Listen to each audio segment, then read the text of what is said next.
Hey guys, this is Mau Mau, and today's commentary is going to be different from the ones I've put out before, and that's because it's going to be solely for the purpose of telling a story. Now, today is June 29th, and it is not a special day, it's not a happy day, it's not any day that my family or I'm going to be celebrating, and that is because today is the 7-year anniversary of the death of my grandfather. And there's a I don't know. There's a story behind that day, and so that's where this commentary comes in, is to tell that story. So a little bit of background information about this story is it happened on June 29th, 2004. I was 11 years old, and it was the summer before 6th grade. My family and I had just gotten back from a vacation to Florida just a few weeks before this day happened 7 years ago. And also, my grandparents live right beside me. And I sort of live out in the country, so it's not like they live right beside me, but there's about 100 to 200 feet between our houses, but they live next door either way. And so that's just a little bit of background information. Um, well, also, see, my parents are divorced. They divorced when I was 8 years old. And so I still live actually, with my mom and my older brother. And so I guess I can go ahead and get to the story. It was June 29th, 2004. Um, the story kind of starts off at about 10 o'clock in the morning. I was supposed to go and stay the night at my best friend Tiffany's house, and my mom was at work. My dad was at work. Of course, he didn't live with us because they were divorced. And then my brother was at band camp because he was in marching band in high school. So he was at band camp during the days for like 2 weeks. And so I was going to rely on one of my grandparents to take me to Tiffany's house. I wanted to go over there earlier in the day so me and her could hang out and do a bunch of fun stuff. And so um, I called over to my grandparents' house at about 10 o'clock in the morning, and my grandmother was gone to lunch with a friend of hers, and so it was just me and my grandfather that were at home. And so I got on the phone with my grandfather, and I asked him if he would take me to my friend's house in a few minutes when I called him back, because Tiffany and her family were at breakfast. So she was going to call me when they got home from eating. So I took the time after I got off the phone with her and my grandfather to go ahead and pack my clothes. And when I got off the phone with my grandfather, I did not know that I would be the last person in my family to ever get to talk to my grandfather. So yeah, I got off the phone with him, got stuff packed and ready to go, and then a few minutes later, Tiffany called me and she was home, so I was gonna call him back and tell him I was ready to go. And when I called back the first time, there was no answer, and they picked up the answer machine. So I hung up and called back really quick, but the answer machine was still on, so it just went back to the answer machine.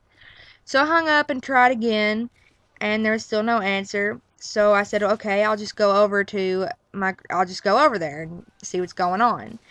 'Cause sometimes my grandfather, well, I mean, not sometimes, but I figured he might have been in the shower or something. So came over here, came inside the house, started calling his name, and he didn't answer. And so I went throughout the house and like checked all the rooms, and he wasn't anywhere in the house. So I said, okay, he's probably outside. He likes to like fix things and work on stuff. So I figured he might have been outside in his garage because he has like a bunch of tools and stuff out there, or did anyways. And so I went out there, and he wasn't there. And so I decided to come back in the house and check one more time to see if he was inside, and he wasn't. So I said, all right, I'll just go outside and call Tiffany and her sister and see if they can come pick me up, because Tiffany's sister had, like, just turned 16, so she could drive. And so I called Tiffany and asked her if her and her sister could come pick me up, since I didn't know where my grandfather was. About 5 minutes later, they pulled up into my driveway. So I picked up my stuff and went out and got in their car in my driveway. And when they turned the car around, as we were driving down my driveway, I looked over to my left, back to my grandparents' house, and I saw something laying in the front yard. And it was my grandfather. And apparently he had fallen off of the roof and had landed on the sidewalk. Well, his head was the only thing that hit the sidewalk. So his head hit the sidewalk, his head was busted open, and he was laying in a pool of his own blood, basically.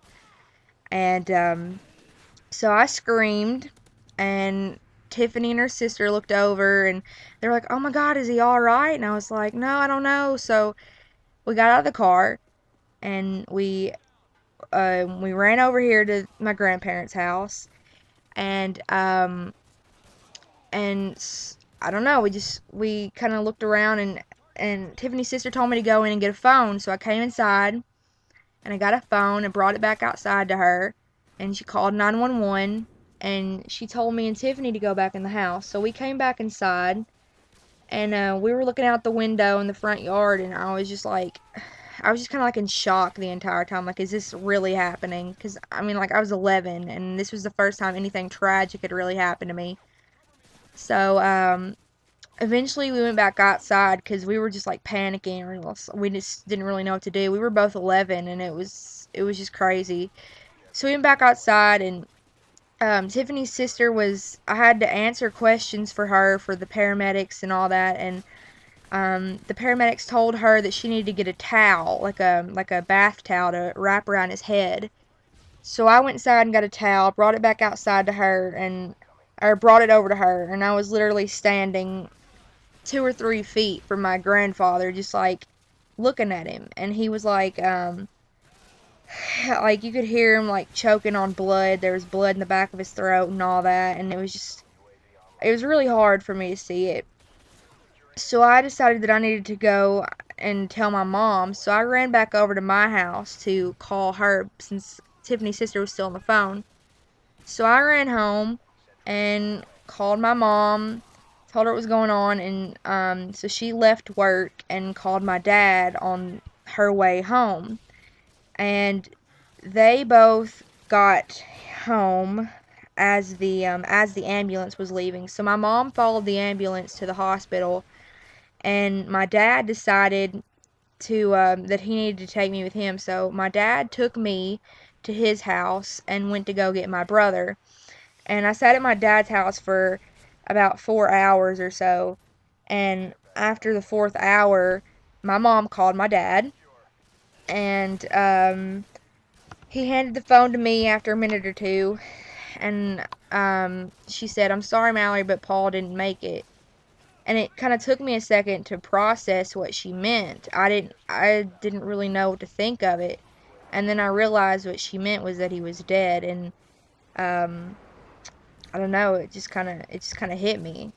And that was the first person I'd ever lost. I'd never experienced a death before really that affected me, and I was really really close to my grandfather. He was the reason that I grew up in church, and he's the reason that I'm a Christian and all that. And I don't know, he was just a really, really big influence to my life, and he's something that I aspire to be like. And to this day, I can still see my grandfather laying in his yard with like blood around him and all that. It's not something that can easily be forgotten. It's something that is like burned into my mind. And I don't know.